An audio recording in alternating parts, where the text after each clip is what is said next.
बीडमध्ये मतदान करताना दहशत आणि दादागिरी महाविकास आघाडीचे उमेदवार राजेसाहेब देशमुख यांनी हा आरोप केलाय। परळीला बदनाम करू नका, महायुतीचे उमेदवार धनंजय मुंडे यांनी प्रत्युत्तर दिलेलं आहे। तर बीडमध्ये आपल्याला वाद पाहायला मिळाला, शाब्दिक वाद पाहायला मिळाला। मतदान करताना दहशत आणि दादागिरी असल्याचा आरोप महाविकास आघाडीचे उमेदवार राजेसाहेब देशमुख यांनी केलेला होता। मात्र परळीला बदनाम करू नका असं उत्तर महायुतीचे उमेदवार धनंजय मुंडे यांनी दिलेलं आहे।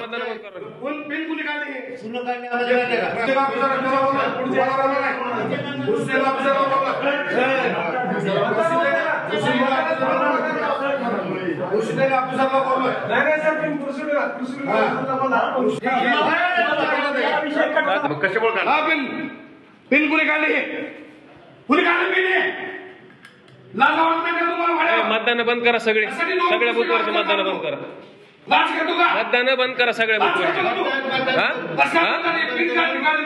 सगळ्या बूथवरचे मतदान बंद करा।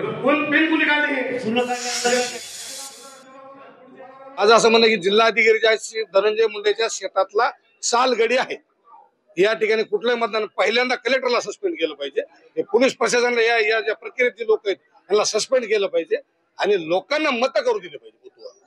लोकशाहीची थट्टा चालू आहे। आपण पाहतोय परळीमध्ये आरोप प्रत्यारोप पाहायला मिळतात। राजेसाहेब देशमुख आणि धनंजय मुंडे यांनी एकमेकांवर आरोप प्रत्यारोप केलेले आहेत। परळीला बदनाम करू नका असं धनंजय मुंडे यांनी म्हटलेलं आहे। तर दादागिरी आणि दडपशाही सुरू असल्याचा आरोप राजेसाहेब देशमुख यांनी केलेला आहे। राजेसाहेब देशमुख हे महाविकास आघाडीकडून शरद पवार यांच्या राष्ट्रवादीचे उमेदवार आहेत।